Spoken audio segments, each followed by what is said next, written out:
Welcome to the February edition of North St. Paul Notes. I'm your host, Paul Anderson. Coming up in the next half hour, we're going to visit with the City Manager of North St. Paul, Jason Ziemer. Stay tuned. North St. Paul Notes is straight ahead.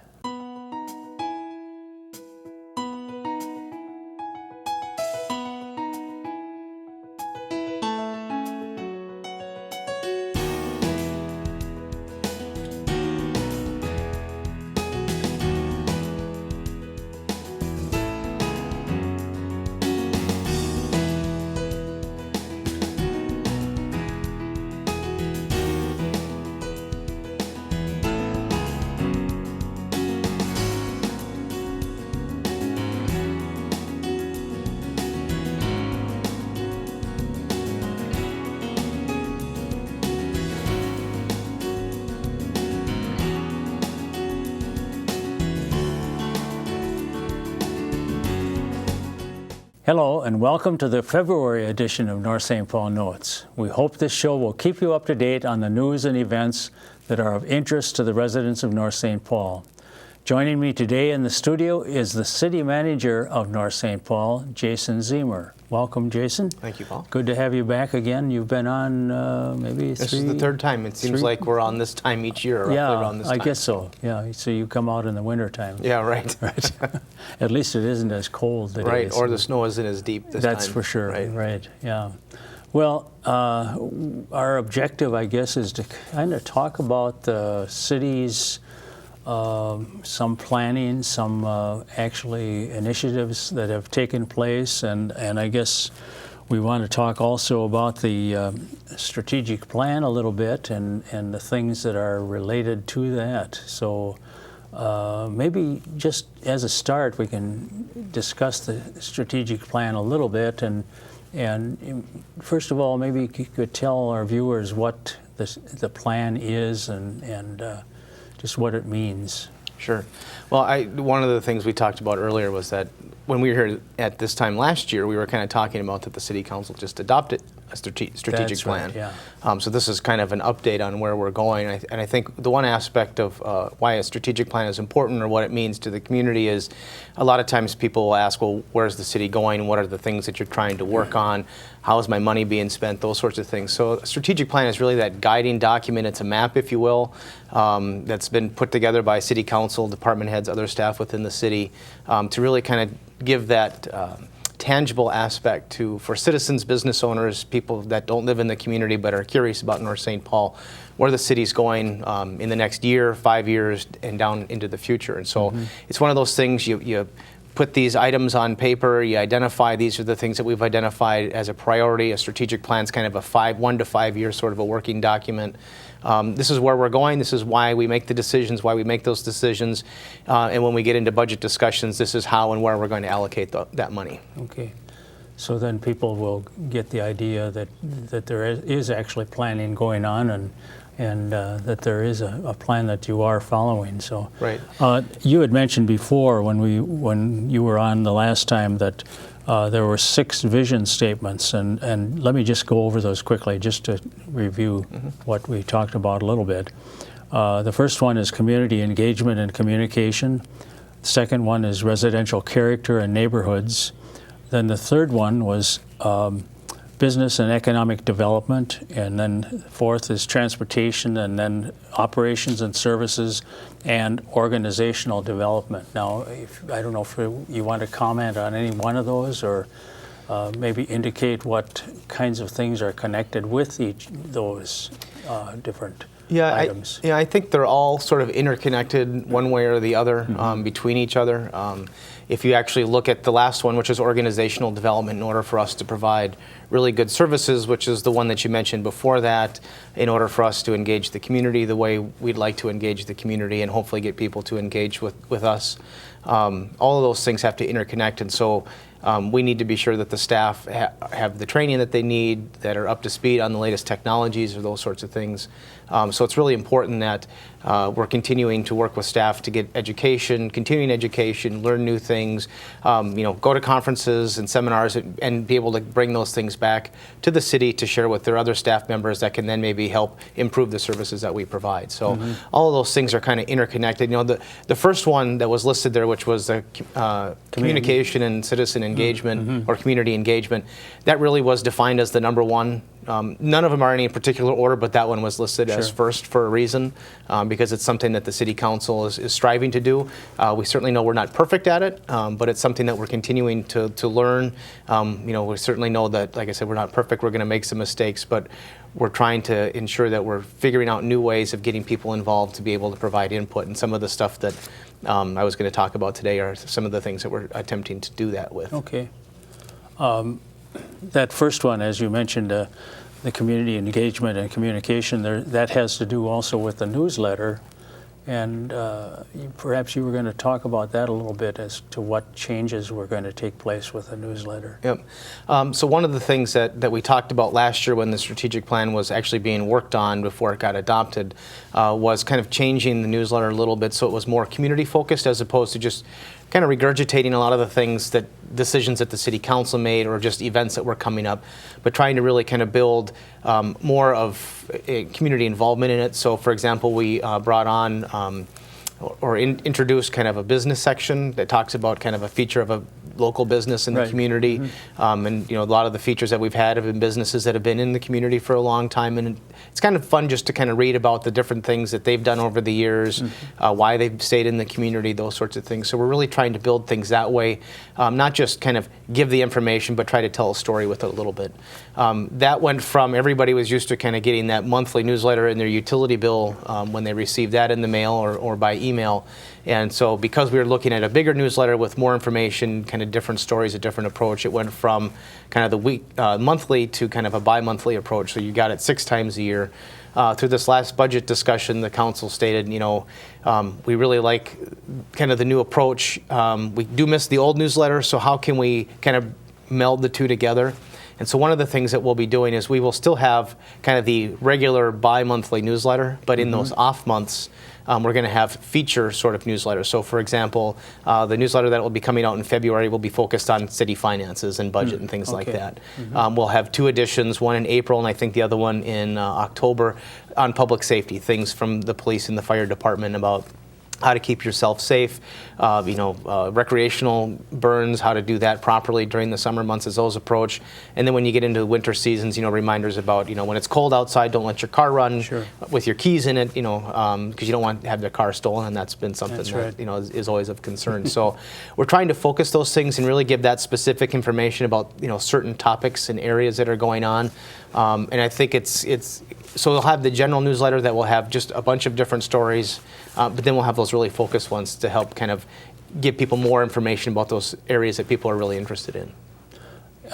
Some of the other areas, for example, the business and economic development piece talks a little bit about the downtown district and the revision of the design manual. That is underway at this time, as I understand. Right. So is this going to be a drastic change that we'll see, or pretty much the same as what was originally designed in the first, or written in the first, maybe it was over 10 years ago now. Right, so, right, 2005. Right. Okay, yeah. I think there's 2 aspects that's tied to the downtown area. Certainly downtown's an important asset to the community. It's one of the things North St. Paul's known for, especially when you factor that in with the car show that's been going on for 22 years. So the one thing on the design manual, there was a lot of emphasis and work that was put into really kind of trying to preserve this small town sort of feel and image within the downtown area, which is the reason why that design manual was put in place, was to try and protect that, enhance it, and to continue to make it an inviting place for people to come and enjoy themselves and visit with local businesses and shop in town as well. So I would say that the work that's being done by the Design Review Commission right now is really looking to update it, to kind of continue to enhance it. As a lot of people are aware, we've been having ongoing conversations now for almost a year on kind of a downtown revitalization project, Right. which could include ultimately reconstruction of the streets, the sidewalks, trying to bring more public spaces into the downtown area, really make it kind of, I don't want to use the term destination, but really trying to give people a reason to come back into downtown, and hopefully through that process to attract new businesses. And so really that design manual update and the conversations we've been having with the community, with the business owners, with the city council, to define kind of what is this vision, what does this look like into the long-term future, that will play into the design manual and vice versa. So the hope is that we're kind of establishing a vision for the long-term future as it relates to downtown. And again, the aspect of the strategic plan is that we're accomplishing things that were laid out in that plan. And so that's one thing that we're continuing to work on, is the downtown. And it's going to be a never-ending project. It's always going to be something in front of us, which, for a community, it should always be continuing to look at the next thing to continue to make itself better and all those sorts of things. Sure. Well, the downtown is a particular interest to me because I grew up here, and I frankly hung around downtown a lot when I was young. But going farther back, as you know, I always like to pull some history into this story too. But if you go back far enough, back to the 20s and 30s, why the downtown looked much different. Fewer buildings, I think. Eventually, especially after the fire in 1933 that burned down several of the buildings. Right. But back in those days, the traffic traveled along the curb on each side, and then the cars parked in the center of the street, which I could see would be kind of a hazard nowadays with the traffic the way it is. And there are still cities that do that, park down the middle. Oh, okay. Yes. I haven't seen it recently, but I still remember that. And then there was no traffic signal in town at the center of Margaret and 7th, the way it is now, but there was just a 4-way stop sign that stood right in the middle of the intersection and was knocked down quite often by cars. So it seemed to be a target for some. So it's always fun to remember those things. Right, and I think that's the aspect as it relates to downtown, is it has a storied past. I mean, people have a lot of great fond memories about it, and certainly times have changed. It's not what people remember it to be, especially those that have lived in the community a long time, and nor will it probably go back to those days. I think the idea that a lot of the input that we've had on those downtown discussions is trying to tap into those memories that people had, or the reasons why they went downtown, which was really about community and people kind of coming together, whether they were there to shop at businesses or just come together. Right. And so I think that's a lot of the feedback that we've been getting from both the business community as well as the residents about bringing back that feel into the downtown, so people feel like they want to go down there and be part of something. When they talk about transportation in the plan, that's not referring necessarily to transit into the city or other parts of the suburbs, is it? It actually does contemplate, it doesn't specifically suggest, bus rapid transit or new bus services or bus lines or light rail or any of those sorts of things.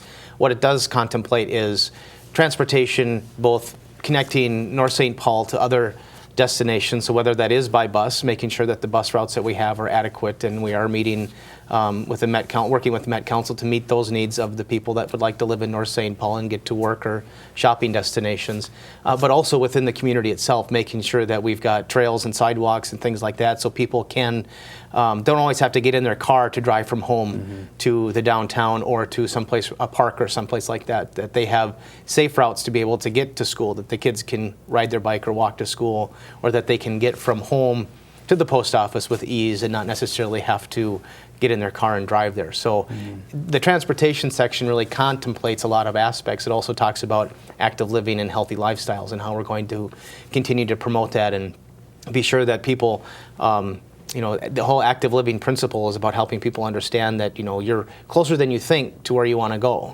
And so how can we continue to work through that so people understand that and build those sort of systems that allow people to get there. And we're not talking about putting sidewalks and trails in every neighborhood or every place, but where are the key places that people want to get to, and how we can put something at least close to the doorstep that they just have to navigate to get there and then get to where they want to go.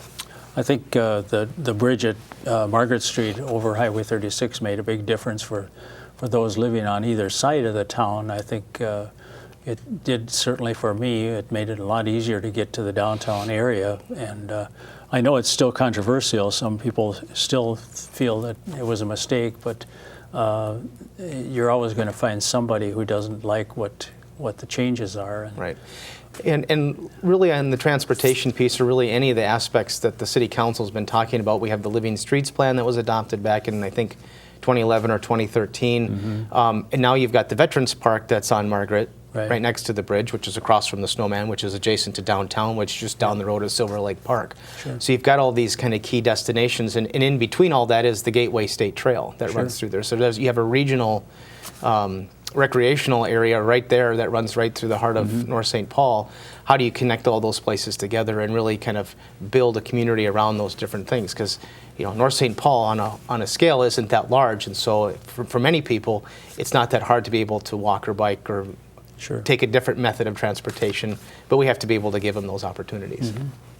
Another big item, I think, is the business and the economic development part of it, and that's something that really got into gear when Mayor Keene came on board. I think that was one of his prime projects, and I think it has made some differences in the way things are operating.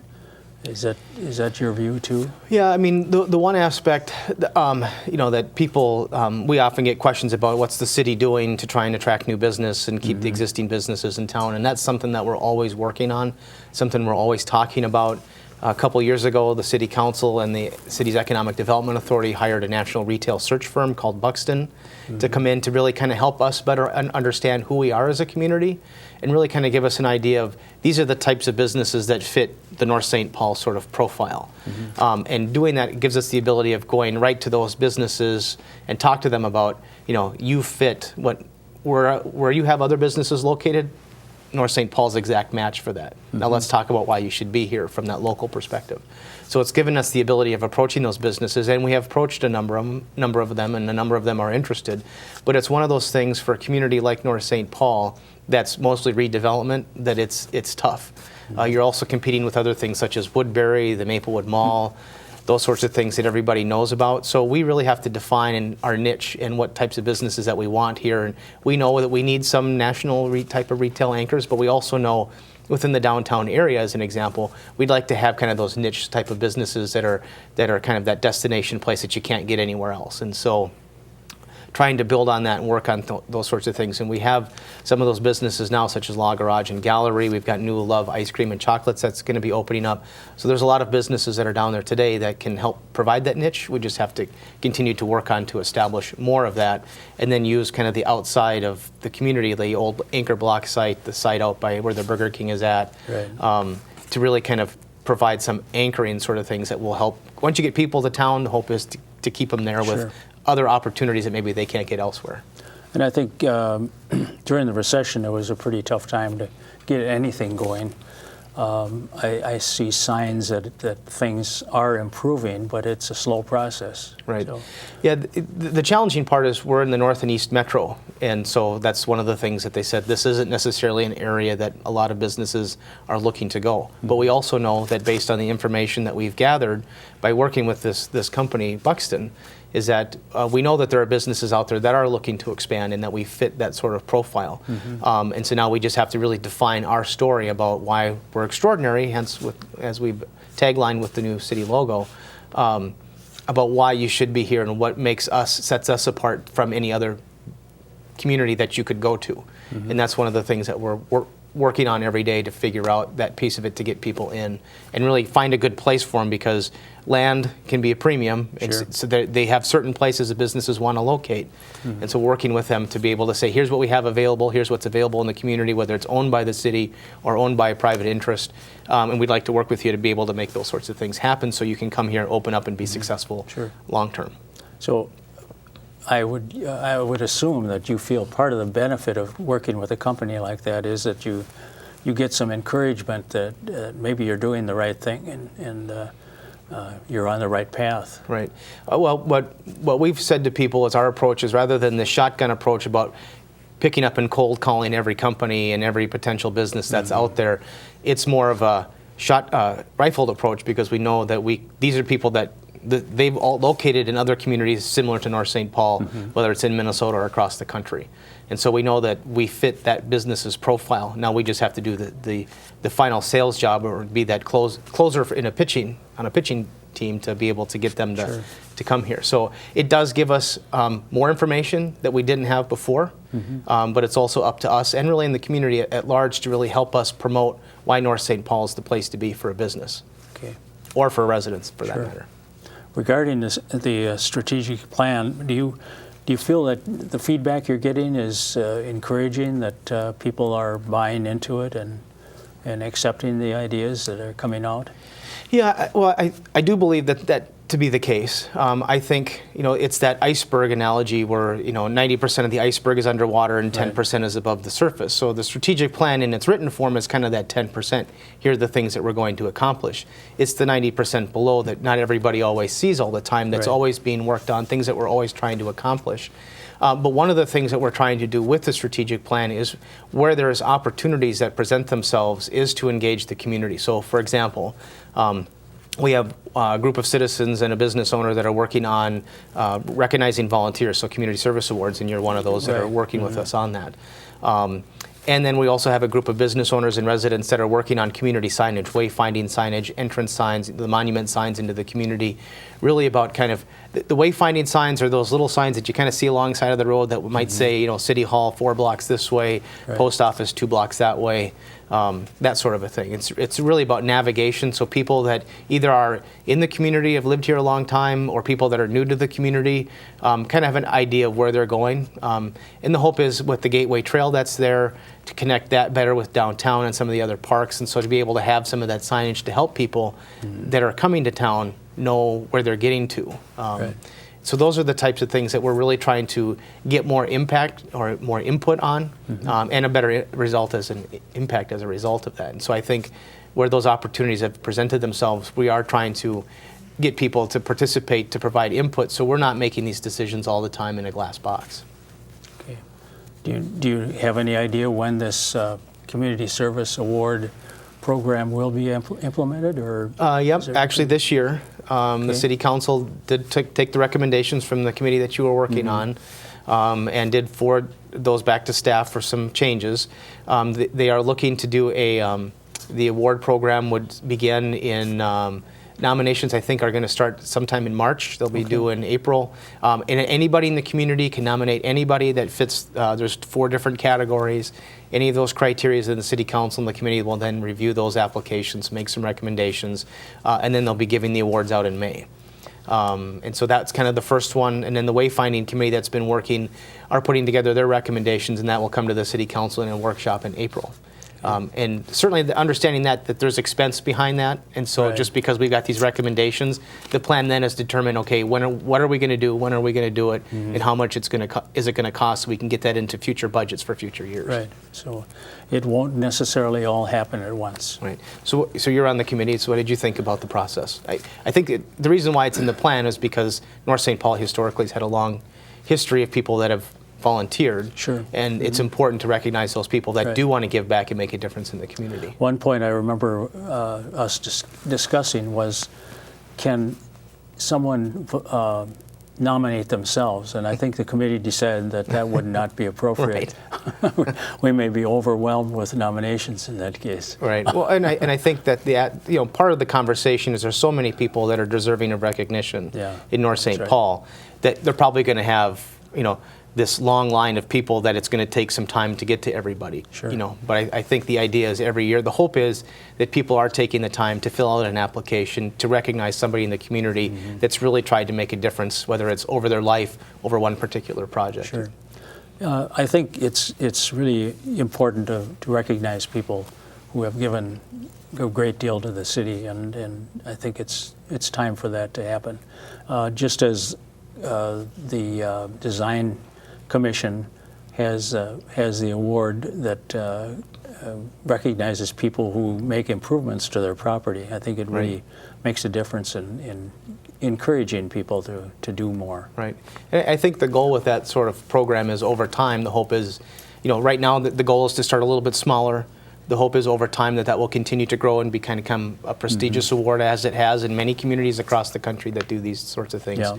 They are also talking about, even though they're going to give out awards for certain people that are maybe deserving of that recognition, they're also talking about, for example, this fall is to do a larger recognition for all the volunteers in the community, more of a kind of a coming together and a gathering, just to have a good time. Yeah, no, that's a good idea too.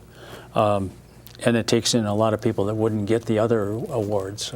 Right. It recognizes that volunteerism, and I think that's important. Off on another subject, I noticed that Oakdale is looking forward to a new intersection at Hadley and Highway 36. Have you heard anything from MnDOT regarding any improvements to 120? Well, this past summer they did some signal improvements, and I believe they also extended the left turn lane because that had been an issue. That's right, yeah. I've been here 2.5 years, and since I've been here, it's been an ongoing conversation with MnDOT, especially early on, about the interchange at 120 and the interchange at Hadley. The position the city had taken was that it's really important if we can do them both at the same time, so we minimize impacts. We're not shutting down, the access to the community, because access is limited with basically only 120 and McKnight Road as being primary full accesses into the community. But we really felt we needed to do them at the same time so that we could limit that impact. In as the conversations continued, MnDOT's response generally was, well, look, the Hadley interchange is going to be an overpass, so we don't need to close down 36, or the impacts to traffic will be minor during that time, because it's going to go over. Whereas 120 would go under, as it has in other locations. And so they felt that they were going to be able to do that work with minimal impact to traffic, or that they won't have to close down the community. There might be some pros to that.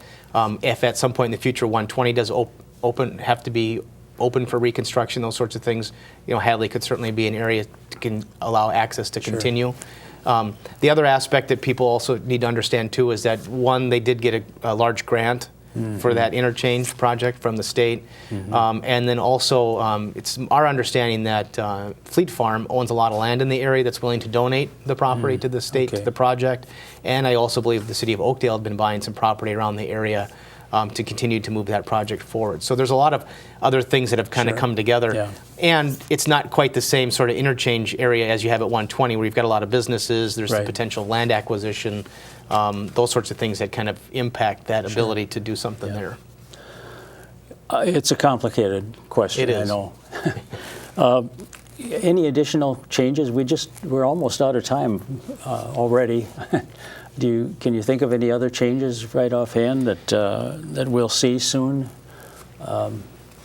Any other additional things that we didn't talk about? Well, we certainly didn't get a chance to go through all the long list of things that we've accomplished or that we're working on, but that's certainly understandable. Just to make people aware, some of the things that are coming for 2016, every couple of years or every other year we're doing a major road reconstruction project, and so we're looking at that for 2016. Council actually the other night just approved the plans and specifications and ordered bidding on the project, and that'll be the next. If you remember, in 2014 we did the area that was kind of known as the Chippewa project, but those sets of streets, we're doing the next section over, which is Helen Street is the kind of easternmost boundary, and includes other streets like 19th Avenue, 1st and 2nd, 19th Street, 1st and 2nd Avenue, kind of from 17th Avenue north in that area. And then also the council did approve plans and specifications for a new park facility at Casey Lake Park. So we're working on finalizing all that to get that out for bid, and that's something that the plan would be to hopefully break ground this spring on that project and get that moving forward as well. Okay.